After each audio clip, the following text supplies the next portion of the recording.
Mainit na balita. Ang pinag-uusapan natin ay confidential funds. Opo. Okay? Ang paggamit niyan, confidential. Oho. Lahat ng paggamit diyan ay maaring asset ng gobyerno, itatago mo sa pangalan na hindi sila makikilala. Ay, siyempre po. Oo. Itatago mo dahil asset mo yan eh. Yung, ano ba yung layunin ng confidential at saka intelligence funds? Opo. Yan po ay para i-safeguard natin, para sa gamitin natin sa kaligtasan, sa proteksyon ng ating bansa. Isipin mo, asset itong mga ito. Oho. Pagtatakpan mo sila sapagkat silang nakatutulong para proteksyonan ang kasarilan ng bansa mo. Oho. Kaya nga confidential fund eh. Kaya pala kung- Nakita mo ba kung sino yung masigasig na tumutugis sa mga yan? Ha? Opo. Makabayan Black. Ayun na Confidential pa naman eh. Sila nga hindi mo makikita na talagang ang layunin nila ay proteksyonan ng ating bansa eh. Gusto kasi nilang malaman kung sino yung mga yan para O, malaman di ba? sino Kaya nanitik nga sa gusto kanila. nila, kaya nga nila inuusig ngayon. Yan. Para ngayon, ilitaw ninyo sino ba yan sapagkat iyon ang gusto nila. Pag lumitaw yun, ako, yari na tayo. Samantala, Takin mo, kinasangkapan pala kong ng mga dalubhasa, mananaliksik sa Philippine Statistics Authority, PSA. Tuklasin, kilalanin, sino si Mary Grace Piatos. Ayun. bakit tayo napunta na naman sa usapin na yan, din? May mantakin mo kung sabi ko yun sa inyo, sineryoso ng husto ito ng mga taong matataba ang isip na para bagang ang buong... Matataba? Opo. Yung matataba ang isip na talagang Parang isip- punong-puno ng kaalaman. Parang isip talangka ka mo. O yan, result. Kita mo, negative record, PSA. O talaga, kita yung sabi ko sa inyo, mga mananaliksik ng PSA. So naglabas ng certification, Certification, ng PSA ang Philippine Statistics Authority. na Kumuha pa sila ng mga eksperto, chinuring mabuti, para tanong, sino ba si Mary Grace Piatos? existido ba ang taong ito? At batay daw po sa impormasyon, based on information provided, yielded the following results. Name of subject, Mary Grace Piatos, document COLB, negative record of birth certificate, birth in the PSA CRS database, negative record, marriage, wala rin daw pong marriage certificate, negative din ang death certificate. Talagang ibig sabihin, sabi ko sa inyo kung ay talagang pinatunayang hindi po, anong tawag doon? Hindi po malaman kung saan naroon itong si Mary Grace Piatos. Isang taong fictitious name. Fictitious name. Pero inabala po ang mga ahensya ng ating pamahalaan.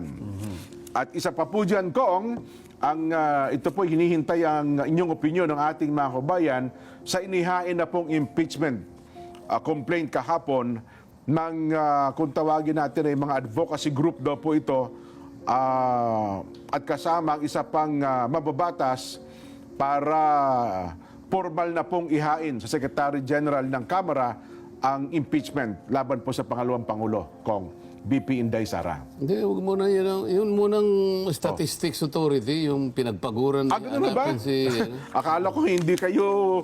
Ano pong epekto nito doon sa iniimbestigahan ng Quadcom na kasi kaya naman na lumabas yung pangalan dyan, di ba? Oo. Yung pumirma doon sa siyang tumanggap ng pondo, Oo. ang nakalagay Mary Grace Piatos. Oo. So, tiningnan nila, ito ba sino? Totoong tao ba ito? Yun nga, sabi ng PSA, wala pong taong ganyan. Oho. Ano ang implication nito? Sino yung kumuha sa Philippine Statistics Authority Opo. Certification? ng certification para sa ganon ay saliksikin Oo. yung pangalan. Hindi lang naman yung Piatos, meron Hindi pang lang. isa eh. Opo. Opo, yung ano, Benjamin, ano ba yun? ano yan, yung isa, yung... Tama, yung may Bilyamin nga. May Benjamin eh. Di ba? Dalawa po yan, Mary Grace Piatos, saka yung... Oh. ano pang ano isa? Nakalimutan ko na eh. Opo, basta yun Sino, po. anong opisina Opo. ang nagsakit para kasangkapanin ang Philippine Statistics Authority para tingnan kung talagang merong ganyang pangalan? Sino, anong opisina? Ang, At bakit? ang House Committee on Good Government and Public Accountability Na naman. para alamin daw po sa PSA para alamin po sa PSA ang tala ng taong nagngangalang Mary Grace Piatos sa kanila pong database. So, ngayon, ito namang PSA. PSA, Opo. anong ginawa? Ang atin pong National Statistician at Civil Registrar General Claire Dennis Mapa ay nagpadala po ng sagot kay Congressman Joel Chua at mayroon pong sertifikasyon na walang certificate of live birth, wala pong certificate of marriage, wala pong certificate of death sa kanilang database. Ito pong si Mary Grace Piatos. Inilabas po kahapon, Disyembre 2, ang sertifikasyong ito. At sabi ko nga sa inyo talagang pinagbubusan pa ng pagkakataon ng panahon. Ayon pa po dito kay Dennis Mapa, ang ating National Statistician, maaari silang maghanap pang muli ng tala ni Piatos kung mabibigyan lang sila ng karagdagang impormasyon tulad po ng pangalan ng kanyang magulang. So hinahanap ngayon ay pangalan ng magulang dito po si Mary Grace Piatos. Yan ang sinasabi ko sa iyo, Jen. Nung Opo. nakaraang araw, nagsalita na yung Pangulo ng Republika ng Pilipinas, Jen. Yang kanya pinag-uusapan ninyo, ano yung sabi niya? Hindi man importante yan At anong cup of tea, sabi niya? Hindi, sinabi niya, wala namang importante dyan Oho. Yan pinag-uusapan ninyo, hindi naman makapag-contribute ng mabuting bagay kahit sa isang buhay ng isang Pilipino. Ganun ang pagkakasabi. Yes. O sa pagkakayamot niya siguro, sinabi niya, as a matter of fact, in my opinion, it's a storm in a teapot. Yun, storm na teapot. Oh, di ba? Tama po kayo. Alam po ninyo, yung kahulugan po nun, yan po ay mga, kung tawagin po nila, yung mga metaphor. Oho. Siyempre po, yung bagyo, hindi mo na mailalagay sa isang tasa, di ba? Opo, opo. So, metaphor ang tawag niyan. Yung pong ibig sabihin nun, isang napakaliit na bagay na pilit pinalalaki. Katulad niyan. So, lahat po ng nakikinig, tama po yung sinabi ni Pangulong Bongbong Marcos. Tingnan po ninyo, napapatunayang isa-isa, ang isang napakaliit na bagay, pinalalaki po. Ngayon, kinasangkapan ang Philippine Statistics Authority para hanapin ang isang bagay na wala. Alam mo kung bakit ko sinasabi isang bagay na wala? Opo. Hindi ko naman maintindihan yung mga kasama ko. Anong pangalan ng committee, Jen? Committee on Good Government and Public Accountability. Yung bang pangalan, descriptive talaga, Jen? Mukhang yun naman kung ayun ang kanilang kiniklaim. Hindi, yung pangalan Opo. ng komite. Okay. Ulitin mo kung ano yung pangalan ng komite. House Committee on Good Government and Public Accountability. Oo. Kapag ka ba ang isang komite ay naglalayo ng good government, Opo. hahanapin mo ba yung bagay na wala? Maghahanap ka ng bagay na wala. Hindi po, sayang ang panahon ko dyan, Kong. Kaya Ganun, nga, tingnan mo akala ko naiintindihan nila yung mawalan ng galang po. Mawalang galang na po. Kasi kapag ka nandyan po ako nagpapaliwanag sa inyo, nangaaway lang kayo. Kaya mabuti po, dito ko na lang ipaliwanag. Okay. Jen, ang pinag-uusapan natin ay confidential funds. Opo. Okay? Ang paggamit niyan, confidential. Oho. Lahat ng paggamit dyan ay maaring asset ng gobyerno, itatago mo sa pangalan na hindi sila makikilala. Ay, siyempre po, oo. May termo parang nom de guerre or whatever, nom de guerre. Itatago mo dahil asset mo yan Kung ako mag-iimbento ko ng pangalan. Opo.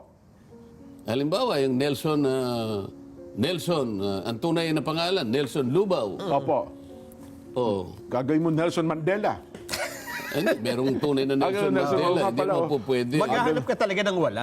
Nelson Baulo, ako na lang. Okay. Kasi kailangan kong itago alam ba, Sonle Baulo.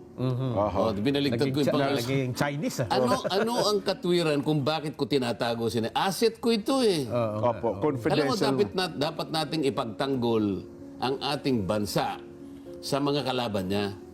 Ano ba yung layunin ng confidential at saka intelligence funds. Opo. Yan po ay para i-safeguard natin, para sa gamitin natin sa kaligtasan, sa proteksyon ng ating bansa.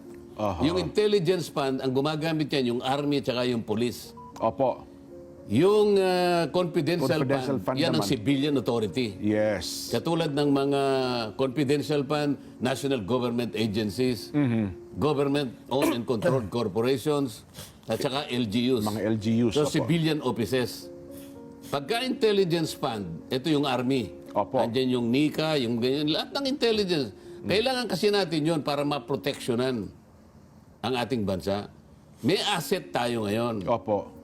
Halimbawa, kinailangan ko yung impormasyon na yun, siya lang ang makakakuha sa akin, babayaran ko siya.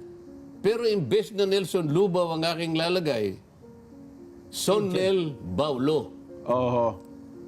Alam naman nila yun, Nom Diger ang gagamitin ko. Hindi ko itatatwa ko lahat yan. Gagamit ako ng pangalan.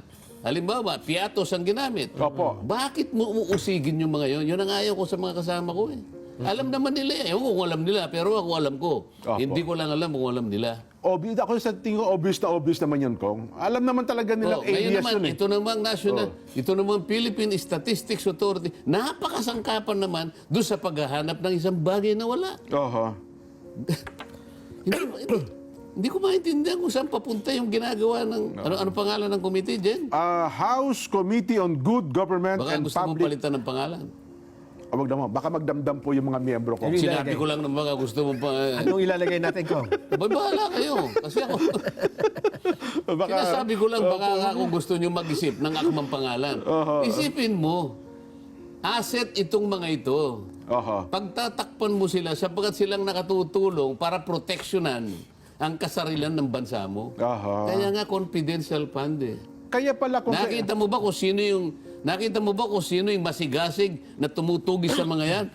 Ha? Opo. Makabayan Black. Ayun na nga po, Kong. Oh, yung Makabayan Black ba? Meron na bang nagawang mabuti ang gobyerno sa kanila? Lahat na ng ginawa ng gobyerno mula sa kasaysayan nila, wala pang ginawang mabuti ang gobyerno eh.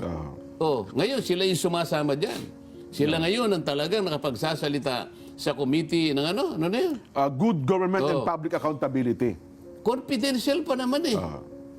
Sila nga, hindi mo makikita na talagang ang layunin nila ay proteksyonan ng ating bansa. Eh.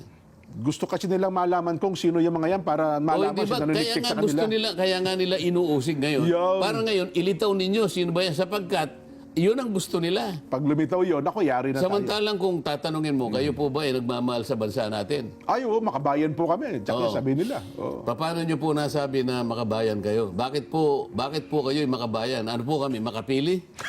Ah. Hindi, magpakita po kayo ng dahilan kung bakit Nakatibayan. po kayo yung makabayan at kami po ay hindi. Oho.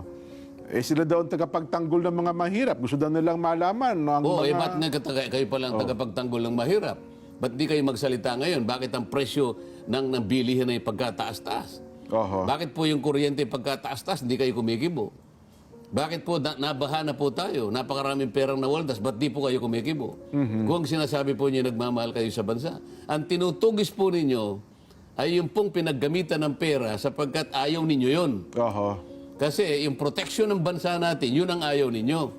Kaya kayo pa ngayon ang napapakasangkapan para tingnan kung sino yung ginamit ng pamahalaan para sa ganon ay sinupin ang ating bansa. Oho. O hindi ba, Opo. parang kapaligtaran na nangyari.